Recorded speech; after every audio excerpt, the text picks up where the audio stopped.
રામને વનવાસની વાત આવી, સીતા સાથે જવા તૈયાર થયા. દુઃખની અંદર કોઈ પણ સ્થિતિ આવે પતિને ન છોડાય, આપણો ધર્મ કહે છે. આજના સમયની અંદર પતિને મંદી આવ્યું હોય, કાં ધંધો ભાંગી ગયો હોય, યા તો મોલું થયું હોય, તો તરત જ તે દીકરી રિહામણે આવી જાય કે હવે એને બધું પૂરું થઈ ગયું છે, કે કંગાળ થઈ ગયો. બરાબર છે.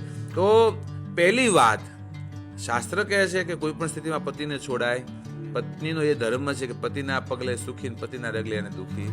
પતિ જેમાં સુખી એમાં એ સુખ પોતાનું માને. બીજી વાત, રામની સાથે સીતાજી જંગલમાં ગયા છે, તો રામચરિતમાનસમાં વર્ણન આવે છે કે સીતાજી બહુ પ્રસન્ન છે. સીતાજી જંગલમાં ક્યાંય રેડા આવું વર્ણન મળ્યું નથી કે રામને કોઈ દી કીધું હોય કે અહીંયા આ નથી ને ઓલું નથી.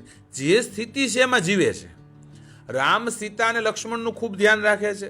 લક્ષ્મણ સીતા અને રામની ખૂબ સેવા કરે છે, અને સીતા એ વાતનું ધ્યાન રાખે કે મારા કારણે રામ કે લક્ષ્મણ દુઃખી થાય નહીં. તો એકબીજાના પૂરક બનીને જીવે છે, એકબીજાના પૂરક બનીને જીવે. બીજું, જ્યારે સીતાજી જ્યારે પરણીને સાસરીએ જાય છે અયોધ્યા, ત્યારે એની માં સુનૈના એને સંદેશ આપે છે, સાસ સસુર ગુરુ સેવા કરે. દીકરી, સાસુ સસરાને મા બાપ માની એની સેવા કરજે.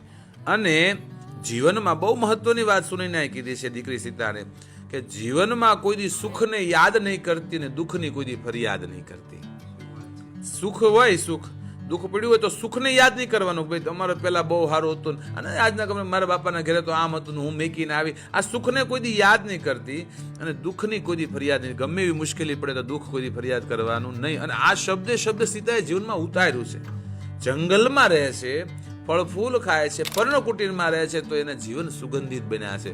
આજનો યુવાન બંગલામાં રહેતો થયો છે, સારા મિષ્ટાન મેવા ખાતો થયો છે, તો એ જીવન એના ગ્રહસ્થ જીવન દુર્ગંધ મારતા થઈ.